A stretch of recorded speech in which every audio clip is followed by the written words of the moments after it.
DIY episode 86 sister birthday కి ఏదైనా gift చూపించమని కమెంట్స్ వచ్చాయి. So here it is. నాకు సొంత అక్క గాని చెల్లి గాని లేరు, కానీ బట్ మా అమ్మ వాళ్ళు మాత్రం మొత్తం 5 అక్క చెల్లెళ్ళు. సో ఒకళ్ళు డ్రెస్సులు ఒకళ్ళు వేసుకొని కొట్టుకొని తిట్టుకొని ఇప్పటికీ అలాగే ఉంటారనుకోండి. సో అలాగా కజిన్స్ అక్క చెల్లెలు ఎక్కువే ఉన్నారు.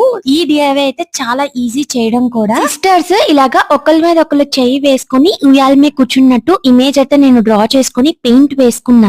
హెయిర్ యాడ్ చేయడానికి నేను మధ్యలో అల్యూమినియం ఫాయిల్ ఇలా ఉండ చుట్టుకొని అతికించుకోండి. దాని చుట్టూ దారాలైనా పర్లేదు, లేదు అని అంటే ఇలా ఉలెన్ అతికించుకోండి. దానికి జడ వేసేయండి. ఇవాళ మన subscriber of the day Usha Sagar అంట, 8th క్లాస్ చదువుతుంది. ఎంత బాగా చేసిందో కదా. సో తన ఆర్ట్ ఎలా ఉందో కమెంట్ చేయండి. మన డిఐవై కూడా అయిపోయింది. సో నేను కట్టెపుల్ల కూడా యాడ్ చేసుకున్నాను ఉయ్యాల కింద, అండ్ పెయింట్ తో లీవ్స్ అండ్ ఫ్లవర్స్ అయితే యాడ్ చేశాను. Here is the final output. ఎలా అనిపించింది